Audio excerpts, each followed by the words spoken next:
de Leeds et il a sans arrêt inquiété les défenseurs de la Juventus.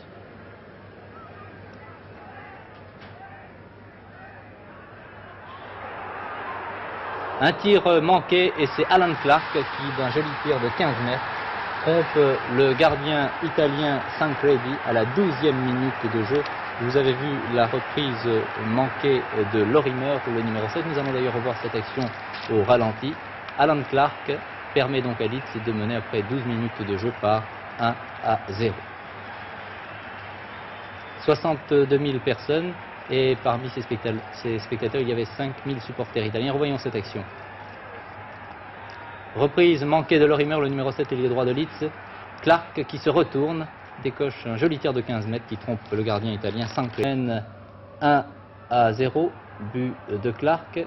Je vous rappelle un point du règlement après cette action et ce tir qui passe vraiment juste à côté des buts gardés par Tancredi.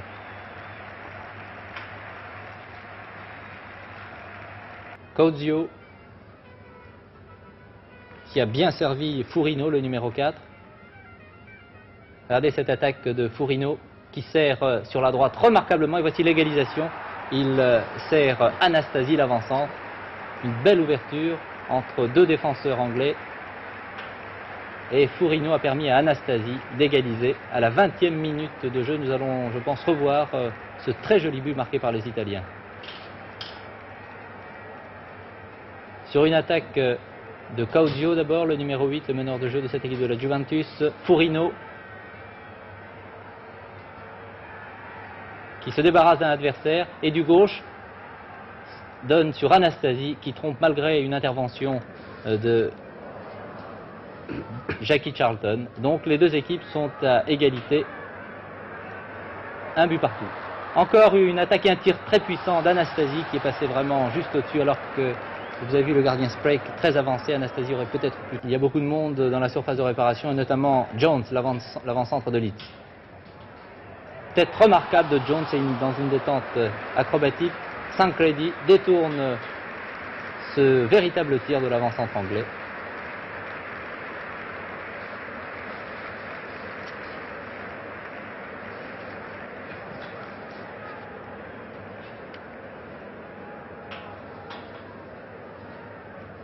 Corner pour Leeds et vous voyez que Jackie Charlton est dans la surface de réparation pour essayer de reprendre de la tête ce ballon.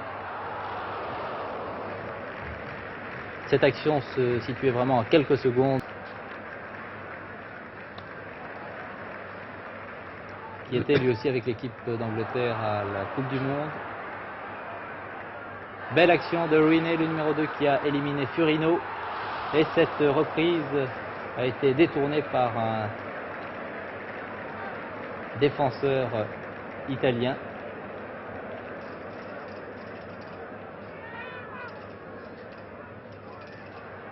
Encore Riney. Vous voyez que les arrières anglais sont très offensifs. Reprise de Giles qui a été une nouvelle fois cette attaque enrayée par les défenseurs italiens.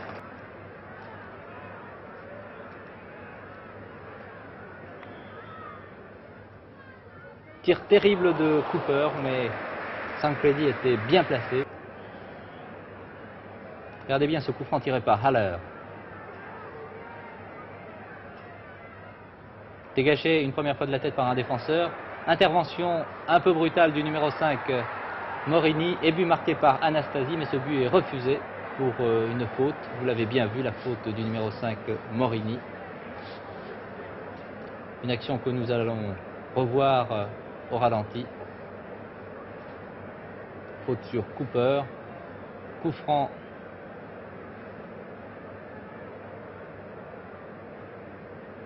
Le but était très beau, mais il y avait une faute.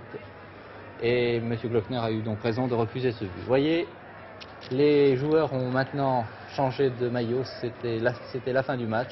Un match qui se terminait sur ce score, un but partout. Et ce sont les Anglais de Leeds qui remportent cette Coupe des villes de Foire pour avoir marqué un plus grand nombre de buts à l'extérieur. Ils en ont réussi 2 à Turin. Et cette Coupe d'Europe des villes de foire est remise au capitaine Bremner. C'est la dernière fois que cette coupe est mise en jeu. Le vainqueur cette année, Leeds, devra rencontrer le 22 septembre Barcelone chez lui pour décider